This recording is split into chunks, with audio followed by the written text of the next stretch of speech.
Γεια σας, I'm the professor with the bow tie. Αν είστε νέος σε αυτό το κανάλι, παρακαλώ κάντε εγγραφή και πατήστε like. Σήμερα θα κάνουμε ένα βίντεο στα ελληνικά και όσοι μαθαίνετε ελληνικά είναι μια πάρα πολύ καλή ευκαιρία να εξασκήσετε την αντιληπτική σας ικανότητα στον προφορικό λόγο. Η θεματολογία του σημερινού βίντεο αφορά τα επαγγέλματα τα οποία θα εξαφανιστούν λόγω της τεχνητής νοημοσύνης. Είναι ένα πάρα πολύ σημαντικό θέμα, οπότε δείτε το βίντεο μέχρι το τέλος, ιδιαίτερα αν είστε γονείς και θέλετε το καλύτερο για τα παιδιά σας, είναι πολύ σημαντικό να παρακολουθήσετε αυτό το βίντεο.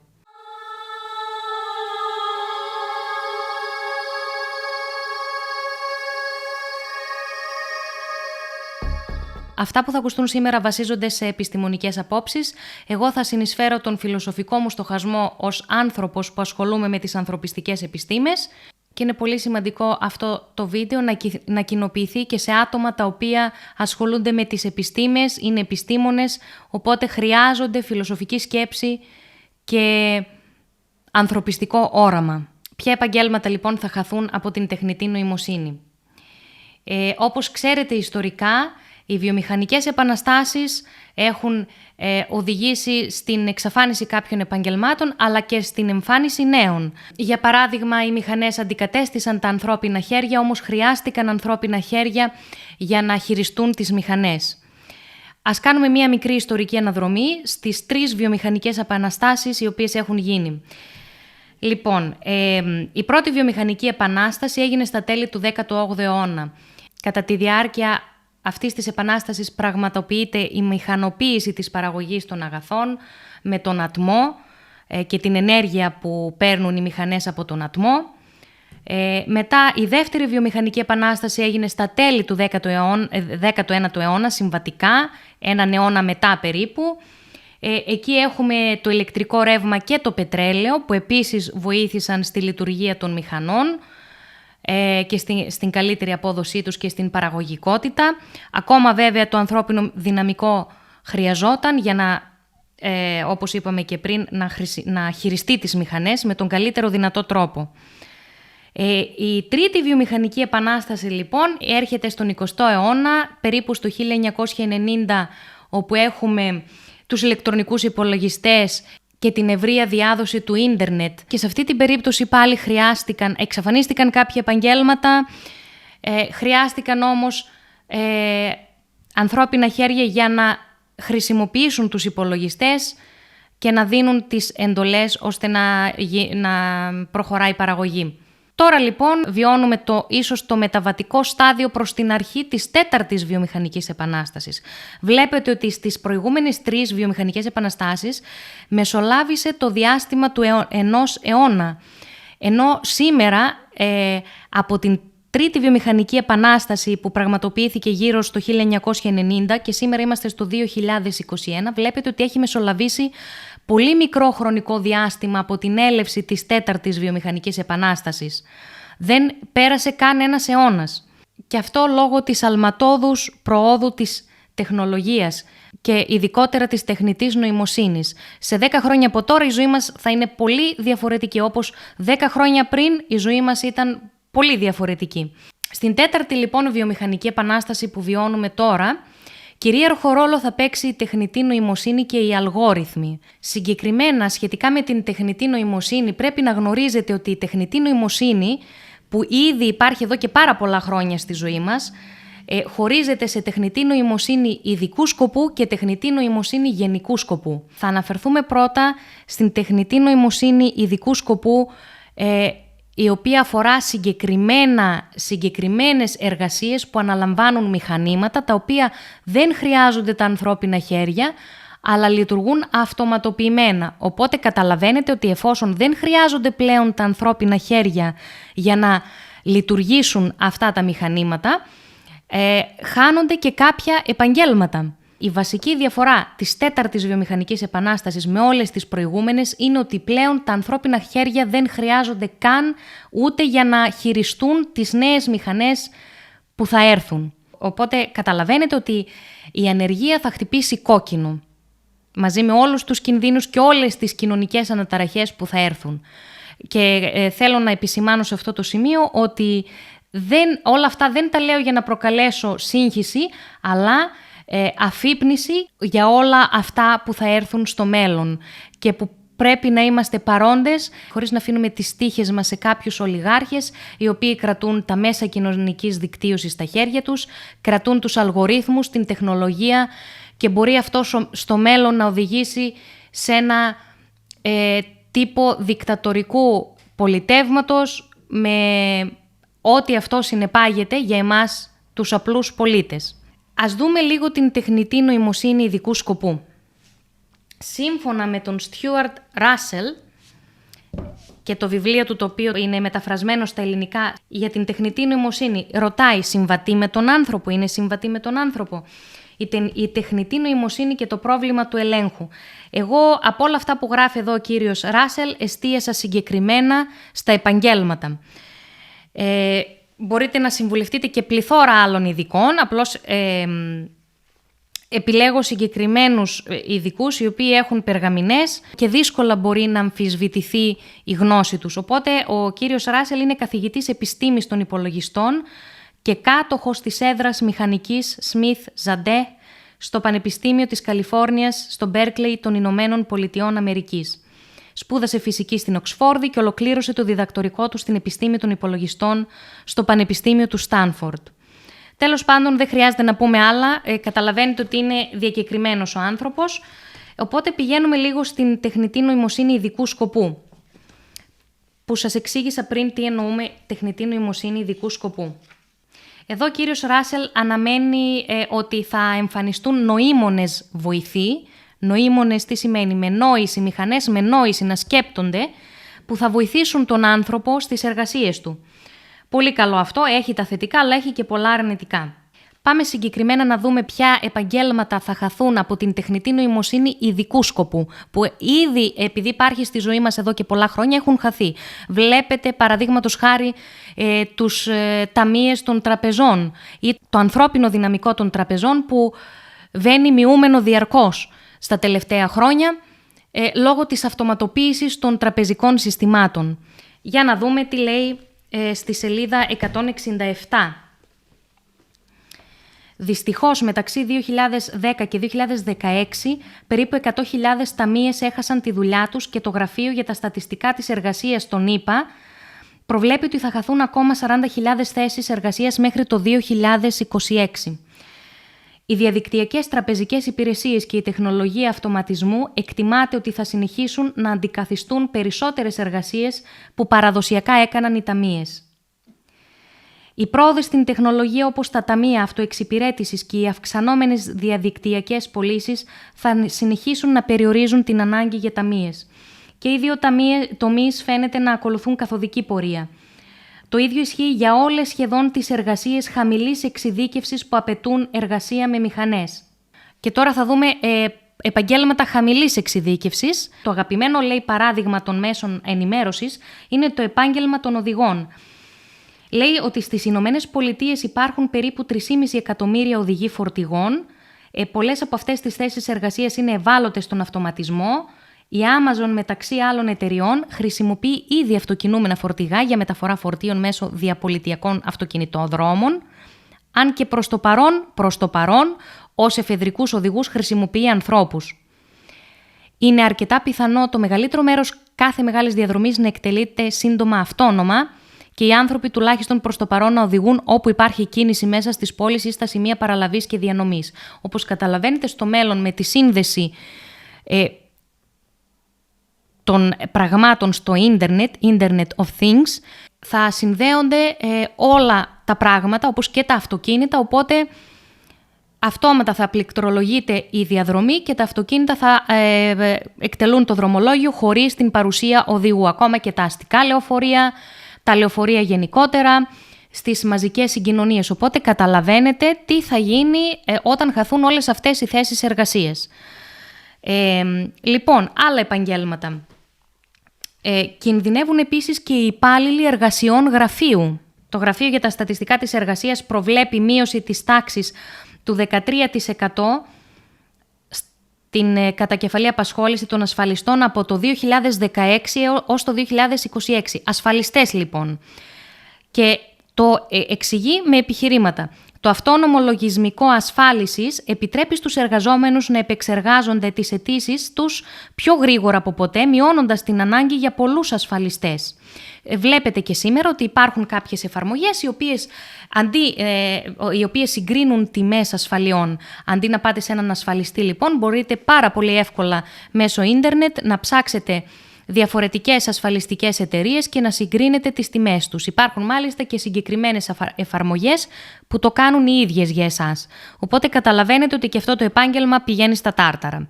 Και συνεχίζει, εάν η τεχνολογία γλώσσας αναπτυχθεί όπως αναμένεται, πολλές θέσεις εργασίας πωλήσεων και εξυπηρέτησης πελατών θα γίνουν επίσης ευάλωτες, αλλά και θέσεις εργασίας στο χώρο των νομικών επαγγελμάτων.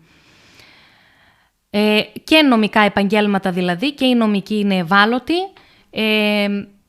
Μάλιστα είχα διαβάσει πρόσφατα σε ένα άρθρο στο Βήμα, στην εφημερίδα Βήμα, την ελληνική εφημερίδα, ότι ένας άνθρωπος είναι πιο ευάλωτος στις κρίσεις του ως προς τα νομικά θέματα. Ένας αλγόριθμος όμως, η τεχνητή νοημοσύνη δηλαδή, μπορεί να πάρει αποφάσεις πιο αντικειμενικές, πιο ψυχρές, που αυτό μπορεί να γίνει σε πολλά συστήματα, ακόμα και στην τράπεζα, όταν θα θελήσεις να πάρεις ένα δάνειο, δεν θα έχεις μπροστά σου έναν άνθρωπο ο οποίος μπορεί να είναι λίγο περισσότερο ευάλωτος, αλλά μια μηχανή η οποία δεν πρόκειται ποτέ να σου δώσει το δάνειο αν δεν πληρείς τα κριτήρια. Αυτή είναι η τεχνητή νοημοσύνη ειδικού σκοπού, δηλαδή αλγόριθμοι που δημιουργούνται για συγκεκριμένες εργασίες, νομικές εργασίες, τραπεζικές εργασίες, πρακτικές εργασίες, οδηγοί, όπως είπαμε, οτιδήποτε μπορεί να αντικαταστήσει τα ανθρώπινα χέρια. Επίσης και οι υπάλληλοι του σούπερ μάρκετ. Εδώ δεν το γράφει μέσα, το έχουμε δει ήδη, γιατί βλέπετε ότι σε ορισμένα σούπερ μάρκετ δεν υπάρχουν ταμείες, αλλά, όπως είπαμε και ταμείες κιόλας, αλλά τα προϊόντα σαρώνονται από ένα ειδικό μηχάνημα. Καταλαβαίνετε ότι ό,τι επάγγελμα έχει σχέση με χέρια, πρακτικά επαγγέλματα θα εξαφανιστούν μέσα στις επόμενες δεκαετίες. Δηλαδή θα είμαστε παρόντες στη ζωή για να τα δούμε αυτά. Τώρα πάμε για την τεχνητή νοημοσύνη γενικού σκοπού, η οποία κατά τη γνώμη μου είναι και η πιο επικίνδυνη. Η τεχνητή νοημοσύνη γενικού σκοπού σημαίνει ότι θα δημιουργηθούν μηχανές κατ' εικόνα και καθομοίωση του ανθρώπου. Δηλαδή, θα μπορεί να κάνουν ό,τι κάνει ένας άνθρωπος. Θα μπορεί να σκέφτεται όπως σκέφτεται ένας άνθρωπος. Με την επεξεργασία ειδικών αλγορίθμων και προγραμματισμού. Ήδη έχουν φτιαχτεί ρομπότ, τα οποία έχουν προσλάβει ανθρώπινα χαρακτηριστικά, όχι μόνο στη μορφή, αλλά και στη διαδικασία της μάθησης, δηλαδή εξελίσσεται η νοητική τους ικανότητα όπως του ανθρώπου. Και μάλιστα λέγεται ότι ήδη έχουν φτάσει τη νοητική ικανότητα του ανθρώπου. Για παράδειγμα, το πιο διάσημο ρομπότ, η Σοφία, που έχει γίνει και πολίτης κιόλας, έχει πάρει την υπηκοότητα ως πολίτης, ήδη συνομιλεί με ανθρώπους, μπορείτε να το δείτε στο ίντερνετ αυτό και τι μπορεί να κάνει. Μαθαίνει δηλαδή, διαρκώς μαθαίνει και αναπτύσσεται η νοημοσύνη του. Οπότε φανταστείτε ότι αν έχουν δημιουργηθεί ρομπότ τα οποία θα μπορούν να κάνουν ό,τι κάνει ένας άνθρωπος και πνευματικά, βλέπετε ότι υπάρχουν ήδη συστήματα τα οποία στους υπολογιστές, το πιο απλό, το παιχνίδι, το σκάκι που μπορεί να υπάρχει σε κάποιους υπολογιστές, βλέπετε ότι μπορεί να το νικήσετε πάρα πολύ δύσκολα ή έως και καθόλου. Και μάλιστα αναφέρει εδώ μέσα ότι στο βιβλίο ότι έχει νικηθεί και ένας από τους μεγαλύτερους παίκτες, ένας από τους μεγαλύτερους κακιστές από πρόγραμμα τεχνητής νοημοσύνης, που έπαιζε με τον άνθρωπο, μάθαινε τις κινήσεις του, τις πρακτικές του και στο τέλος τον ξεπέρασε γιατί αυξήθηκε το επίπεδο νοημοσύνης του. Οπότε καταλαβαίνετε ότι εγώ πιστεύω ότι σίγουρα θα ξεπεραστεί η ανθρώπινη νοημοσύνη από την τεχνητή. Και αυτό συνιστά έναν από τους μεγαλύτερους υπαρξιακούς κινδύνους της ανθρωπότητας. Πέρα από το κλίμα υπάρχει και η τεχνητή νοημοσύνη, που σε αυτόν τον αιώνα θα τη βιώσουμε όλοι. Και αυτός ο αιώνας θα είναι κρίσιμος. Γι' αυτό δεν μιλάμε για βιομηχανική επανάσταση όπως οι προηγούμενες. Εδώ, αν γίνει αυτό με την τεχνητή νοημοσύνη γενικού σκοπού, δεν θα υπάρχει επάγγελμα που θα μείνει για τον άνθρωπο. Θα εξαφανιστούν όλα μελλοντικά. Εδώ ο άνθρωπος βέβαια δεν λέει ότι θα εξαφανιστούν όλα μελλοντικά. Είναι πολύ προσεκτικός στις δηλώσεις του. Εγώ ως φιλοσοφικά στοχαζόμενος άνθρωπος θα πω ότι ναι, αν προχωρήσουμε το συλλογισμό μας, θα εξαφανιστούν όλα τα επαγγέλματα στο μέλλον και ο άνθρωπος δεν θα υπάρχει κάτι να κάνει. Και από εκεί και πέρα θα ανακύψουν πάρα πολλά προβλήματα. Σε μια σελίδα λέει, όταν μια μηχανή, στη σελίδα 162, όταν μια μηχανή αντικαθιστά τη φυσική εργασία ενός ατόμου, τότε θα μπορούσε κάποιος να πουλήσει την πνευματική του εργασία. Ναι, θα μπορούσαμε ας πούμε να αντικαταστήσουμε, που θα αντικατασταθούν με αυτή τη βιομηχανική επανάσταση όλες οι πρακτικές εργασίες, τότε θα μπορούσε να πει κανείς ότι ναι, θα πουλήσουμε την πνευματική μας, το μυαλό μας. Με την νοημοσύνη γενικού σκοπού όμως τι γίνεται? Λέει όμως όταν μια μηχανή αντικαθιστά την πνευματική εργασία ενός ατόμου, τότε τι απομένει στο άτομο να πουλήσει? Επίσης θέλω να πω ότι και ένα από τα βασικά επαγγέλματα τα οποία θα χαθούν είναι και το ιατρικό επάγγελμα. Ναι, πάρα πολύ καλά ακούσατε, με βάση τα προηγούμενα λεγόμενα, αφού μπορεί ένα ρομπότ να αντικαταστήσει όχι μόνο την πρακτική αλλά και την πνευματική εργασία, διότι βλέπετε ότι συνεχώς βγαίνουν μηχανήματα, οι γιατροί χρησιμοποιούν μηχανήματα για να σας εξετάσουν, κάποια μηχανήματα χειρουργούν, ίσως επιβιώσουν κάποια επαγγέλματα λίγο μακροπρόθεσμα. Λέει ότι αν δεν μπορούμε πλέον να προσφέρουμε την καθημερινή φυσική ή πνευματική εργασία μας, θα μπορούμε ακόμη να προσφέρουμε την ανθρωπιά μας. Θα χρειαστεί να μαθητεύσουμε και να γίνουμε καλοί στο να είμαστε άνθρωποι. Τέτοιου είδους επαγγέλματα σήμερα κάνουν οι ψυχοθεραπευτές, οι καθοδηγητές τελεχών, οι καθηγητές, οι σύμβουλοι και όσοι φροντίζουν παιδιά και ηλικιωμένους. Τέλος πάντων, ναι, γιατί υποτίθεται ότι η μηχανή θα είναι πιο ψυχρή και δεν μπορεί να αναλάβει τέτοιου είδους επαγγέλματα προς το παρόν. Όπως αναφέρει και ο κύριος Χαράρη, αν ο εγκέφαλός μας είναι αλγόριθμοι, όπως είναι και οι αλγόριθμοι στους υπολογιστές και στις μηχανές, τότε υπάρχει μεγάλη πιθανότητα και τα συναισθήματα να απορρέουν από αυτά τα συστήματα, δεν ξέρω πώς να τα πω, τα νευρονικά δίκτυα, δεν ξέρω, και υπάρχει μεγάλη πιθανότητα να μπορούμε να δώσουμε και συναισθήματα στις μηχανές. Προγραμματισμένα βέβαια, τα οποία μπορούν να εξελίσσονται, μαθαίνοντας και την ανθρώπινη συμπεριφορά μέσω της παρατήρησής τους. Γι' αυτό κιόλας, όπως σας προείπα, και τα ρομπότ αυτά ήδη βρίσκονται μέσα στον κόσμο και μιλούν. Μιλούν με μεγάλα μυαλά για να μπορούν να εξελίξουν την νοημοσύνη τους και τον συναισθηματικό τους κόσμο. Ας σταματήσω εδώ αυτή τη συζήτηση. Ας πούμε τώρα τι γίνεται σε περίπτωση που οι άνθρωποι στο μέλλον, σε μερικές δεκαετίες, δεν θα μπορούν να εξασκούν κανένα επάγγελμα.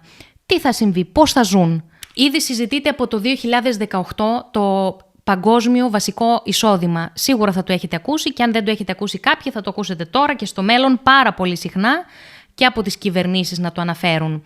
Βέβαια και με αυτό που συμβαίνει γύρω μας είδαμε πώς γίνεται να σου δίνουν ένα επίδομα και να κάθεσαι στο σπίτι σου.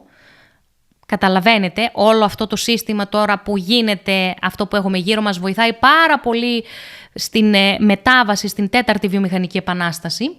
Ο ιός αυτός λειτουργήσε ως επιταχυντής των εξελίξεων και των τεχνολογικών και των νομικών και των πολιτικών. Βόλεψε πάρα πολύ. Οπότε, για να δούμε λίγο στη σελίδα 170 τι λέει για το παγκόσμιο βασικό εισόδημα, που ουσιαστικά θα καθόμαστε και θα πληρωνόμαστε. Πολλοί μπορεί να το βλέπουν ως κάτι το πάρα πολύ θετικό. Εγώ θα πω ότι είναι το πλέον αρνητικό. Όπως το βλέπω εγώ τώρα σαν ταπεινός άνθρωπος. Μπορεί οι άνθρωποι του μέλλοντος να το βλέπουν, να έχουν εξελιχθεί εννοείται και να το βλέπουν ως κάτι το φυσιολογικό. Λοιπόν, στη σελίδα 170 λέει το παγκόσμιο βασικό εισόδημα χρηματοδοτούμενο από τον φόρο προστιθέμενης αξίας ή από φόρους στο εισόδημα που προέρχεται από το κεφάλαιο θα εξασφάλιζε σε κάθε ενήλικο ένα αξιοπρεπές εισόδημα ανεξάρτητα από τις όποιες συνθήκες. Δηλαδή ουσιαστικά καταλαβαίνετε από πού θα χρηματοδοτείτε το παγκόσμιο βασικό εισόδημα. Από το κεφάλαιο. Ποιο είναι το κεφάλαιο? Από τους έχοντες και κατέχοντες. Δηλαδή από όσους είναι ευνοημένοι οικονομικά, είτε με μόχθο είτε αλλιώς. Γι' αυτό ακούτε ότι λένε ότι θα υπάρξει μια ισότητα. Γι' αυτό βλέπετε ότι κλείνουν οι επιχειρήσεις μία μετά τις άλλες, να έρθουν σε ένα επίπεδο επιδοματικό, που θα παίρνουν επίδομα για να ζήσουν. Δηλαδή μια ισότητα σοβιετικού τύπου, ισοπεδωτική ισότητα, βέβαια, ισότητα για τους πολλούς, για κάποιους 10 ας πούμε στον κόσμο, οι οποίοι θα έχουν τα κοινωνικά μέσα, ξέρετε ήδη ποιοι είναι, την τεχνολογία, αυτό δεν θα υπάρχει. Και γι' αυτό σας λέω ότι υπάρχει περίπτωση να δημιουργηθεί ένα πολίτευμα δικτατορικού τύπου, παγκόσμιο πολίτευμα δικτατορικού τύπου. Όσοι, λέει, επιθυμούν ένα υψηλότερο βιωτικό επίπεδο θα μπορούν και πάλι να εργάζονται χωρίς να χάνουν το παγκόσμιο βασικό εισόδημα. Ενώ όσοι δεν το επιθυμούν θα μπορούν να ξοδεύουν το χρόνο τους όπως οι ίδιοι κρίνουν.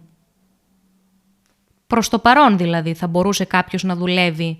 Το παράδοξο είναι ότι η ιδέα του παγκόσμιου βασικού εισοδήματος βρίσκει υποστηρικτές σε όλο το πολιτικό φάσμα. Λέει, για ορισμένους το παγκόσμιο βασικό εισόδημα αντιπροσωπεύει μια εκδοχή του παραδείσου. Για άλλους αποτελεί παραδοχή μιας αποτυχίας, επιβεβαίωση του ότι οι περισσότεροι άνθρωποι δεν θα έχουν να προσφέρουν κάτι με οικονομική αξία για την κοινωνία. Ξέρετε ότι ο άνθρωπος έχει κληρονομήσει γενναίες εργασίες στο γονίδιό του. Οπότε αν σταματήσει ξαφνικά να εργάζεται, αυτό μπορεί να του δημιουργήσει πολλά ψυχολογικά προβλήματα, με την έννοια ότι θα αισθάνεται ότι δεν παράγει και ότι δεν έχει σκοπό σε αυτή τη ζωή. Δεν παράγει κάποια αξία, οπότε με αποτέλεσμα να αισθάνεται άχρηστος και να επιδοθεί σε άλλες ενέργειες οι οποίες μπορεί να είναι ακόμη και εγκληματικές. Δηλαδή η εγκληματικότητα υπάρχει μεγάλη πιθανότητα να αυξηθεί στις επόμενες δεκαετίες λόγω αυτής ακριβώς της απραξίας. Στην αρχή λόγω της φτώχειας που θα προέλθει, αλλά αργότερα λόγω της απραξίας που θα έχει ένα βασικό εισόδημα το οποίο θα εξασφαλίζει ουσιαστικά τα προστοζήν και δεν θα προσφέρει μια ηθική ολοκλήρωση στον άνθρωπο και εκπλήρωση των προσδοκιών του. Κάποιοι άνθρωποι έχουν κάποια όνειρα, θέλουν να φτάσουν κάπου. Δεν θα φτάσουν ποτέ. Πολύ απλά. Γιατί δεν θα υπάρχει λόγος να φτάσουν. Βέβαια όλα αυτά πρέπει να συνδυαστούν και με το περιβάλλον. Όταν οι μηχανές αυτές δεν ρυπαίνουν το περιβάλλον, μπορούν να δημιουργήσουν προϊόντα τα οποία είναι περισσότερο οικολογικά.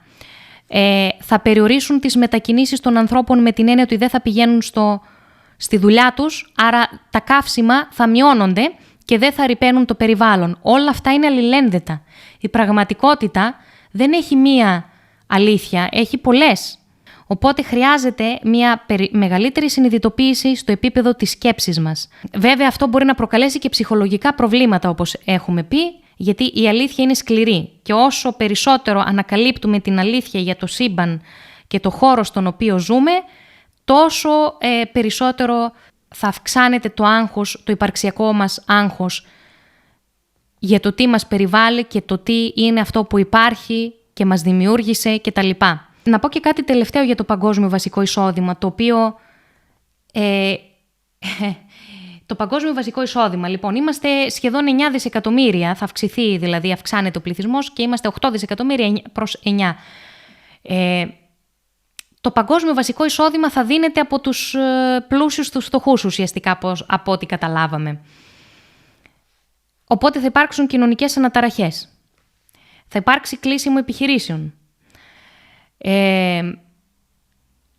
Θα φτάσει για όλους τους κατοίκους της γης. Γιατί υπάρχει υπερπληθυσμός. Μήπως θα υπάρξει ανάγκη για μείωση του πληθυσμού. Θυμάμαι τα λόγια του Χαράρη που στο βιβλίο του 21 μαθήματα για τον 21ο αιώνα, να δείτε το βίντεο που έχω κάνει, λέει ότι αν σε περίπτωση οι ισχυροί, η ελίτ αυτού του πλανήτη δουν ότι υπάρχει υπερπληθυσμός και ότι αυτό δημιουργεί προβλήματα στον πλανήτη και στον κόσμο, θα αναγκαστούν να τον μειώσουν. Ποιοι θα είναι αυτοί οι τρόποι που θα μειώσουν τον πληθυσμό? Δεν ξέρω. Μπορεί να σκεφτεί ο καθένας μας. Αυτά θα είναι τα προβλήματα που θα αντιμετωπίσουμε μέσα στα επόμενα 10 χρόνια.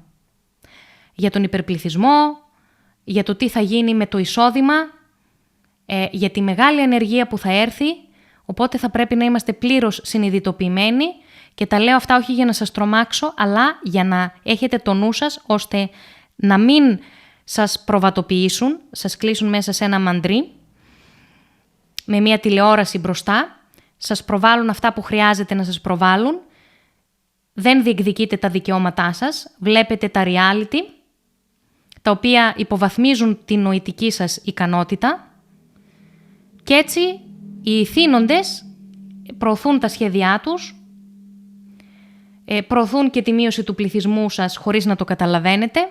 Καταλαβαίνετε ότι μετά, αν χάσουμε αυτές τις ελευθερίες, που ήδη χάνονται κάποιες, θα οδηγηθούμε σε ένα δικτατορικό παγκόσμιο πολίτευμα, όπου οι 10 ισχυροί θα κυβερνούν, αυτοκρατορικό θα το έλεγα δηλαδή.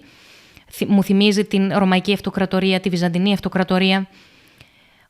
10 ισχυροί που έχουν τα μέσα κοινωνικής δικτύωσης, που έχουν όλες τις τεχνολογίες, θα κυβερνούν και όλοι οι υπόλοιποι θα ζούμε με το επίδομα, το οποίο θα φτάνει μόνο για τη σύντησή μας.